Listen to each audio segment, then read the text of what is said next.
Plusieurs heures de mauvaise piste et un déplacement de 4 jours ce week-end, c'est le prix à payer pour ramener la paix dans la province de Kwango, à l'est de Kinshasa. Sous forte escorte, le ministre des Anciens Combattants s'est rendu dans cette zone touchée depuis 4 ans par la rébellion Mobondo, une milice communautaire qui a mené de nombreuses attaques. Nous sommes dans une zone où aucune autorité n'est jamais arrivée depuis que ce phénomène a commencé. Nous espérons, avec la sincérité que nous lisons dans les acteurs, que ça sera la fin de ce phénomène. Fin 2025, les Mobondo étaient encore actifs dans 5 provinces autour de la capitale, perturbant son approvisionnement.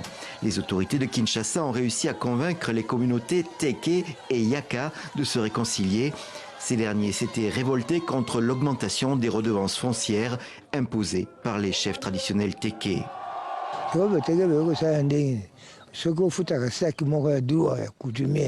Les Teke ont commencé à exiger 5 sacs de redevances coutumières au lieu d'un sac comme d'habitude.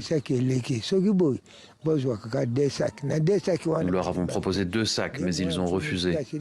Fâché, le fils du chef Teke a tué notre frère Blaise. Il s'en est suivi l'arrestation de tous les membres de la famille de Blaise, déplacés de force vers le Bandundu. Thomas Makambu, surnommé aussi Foyaya, a aujourd'hui 73 ans et il est considéré comme l'initiateur de la milice Mobondo. Pour ses combattants, il a confectionné des fétiches de protection contre les balles ennemies.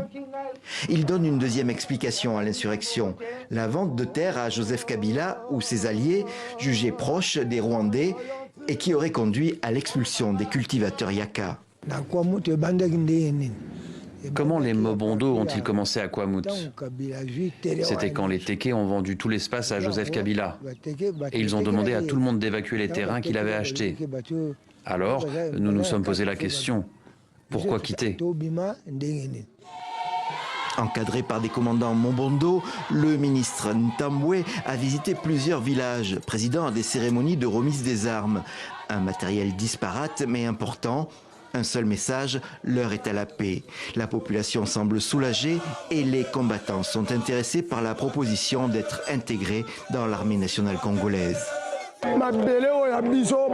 Notre terre, où les cordons ombilicaux de nos ancêtres ont été enterrés, était en train d'être vendue aux Rwandais. Nous n'avons pas aimé cela car nous ne pouvons pas devenir leurs esclaves. Nous avons remis les armes pour qu'il y ait la paix. Parmi nous, celui qui souhaite intégrer l'armée congolaise ou faire autre chose, chacun est libre. Plus de 500 jeunes ex-Mobondo ont déjà été regroupés en périphérie de Kinshasa. On leur promet maintenant, selon leur choix, une formation militaire ou professionnelle. Plusieurs se déclarent prêts à aller se battre dans l'est du pays.